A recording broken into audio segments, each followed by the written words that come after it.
Imaginez une intelligence artificielle qui, en quelques clics, vous fait un rapport complet de plusieurs pages sur des questions complexes comme une analyse comparative de produits, un tour de la littérature scientifique sur un sujet précis dans le but de faire du développement professionnel ou encore une analyse du développement d'une technologie précise des 3 dernières années.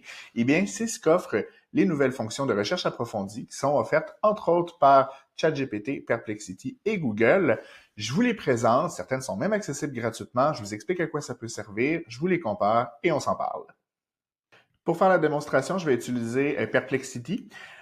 Donc, dans ce cas-ci, je vais lui demander une question complexe, soit l'impact de l'IA générative sur l'apprentissage des élèves dans le style d'une revue de littérature. Je veux qu'il ait consulté différentes sources universitaires, des rapports de l'UNESCO et de l'OCDE aussi. Et je veux qu'il prenne en compte différents critères différents là, et je veux qu'il me parle de l'impact sur la motivation, l'apprentissage, la perception des enseignants, etc. Et là, je suis venu cocher le recherche approfondie. Je vais lui dire que je veux des recherches avec des informations trouvées en ligne et dans des bases de données d'articles scientifiques. Et par la suite, je vais cliquer sur envoyer. Et là, il part. Et comment ça fonctionne? C'est qu'il va commencer en fonction de ma recherche à faire des premières recherches, ce qui va lui donner des premiers sites web, des premiers articles scientifiques qu'il va lire. Et à la suite de cette lecture-là, ben, il va se faire un plan qui est encore plus complet en identifiant des segments d'informations qu'il a trouvés et des zones d'ombre qu'il a, donc des informations qu'il devra aller chercher. C'est ce qui va lui mener à une deuxième étape de recherche. Et il va continuer ce cycle-là de je fais une recherche, je lis des textes et par la suite, je les analyse pour voir quelles autres informations il me manquent, juste à temps que le système juge que l'information soit complète et qu'il puisse rédiger le rapport. Par exemple, ici, le système a effectué 5 requêtes différentes, a trouvé une dizaine de sources et est présentement en train de lire les sources pour continuer. Donc, j'ai avancé le temps parce que c'est le genre de recherche qui prend plusieurs temps, mais pour vous donner une idée, le système a consulté 68 sources différentes.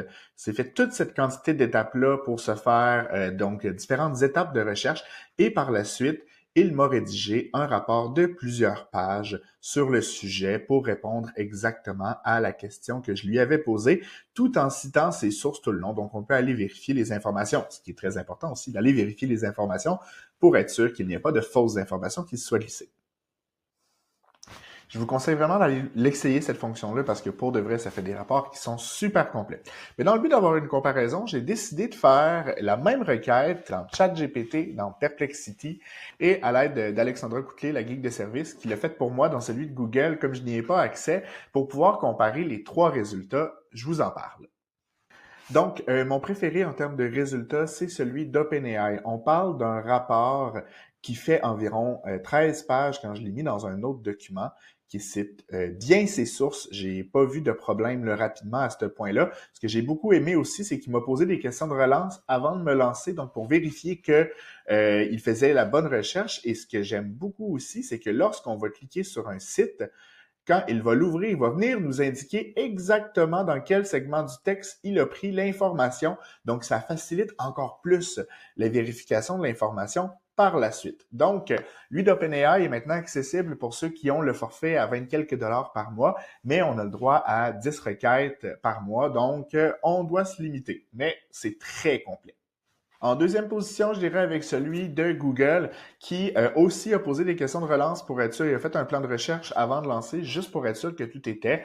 Et la majorité des informations sont bien. Là. Quand je suis allé faire la vérification, tout semblait bien. Le rapport était complet. Un peu moins poussé que celui d'OpenAI, mais quand même, il s'en sortait bien. En troisième position, celle de Perplexity. Son gros avantage, c'est que c'est la seule des 3 qui est accessible gratuitement. Donc, il suffit de se créer un compte gratuit et on peut faire 5 requêtes avancées par jour, ce qui est énorme.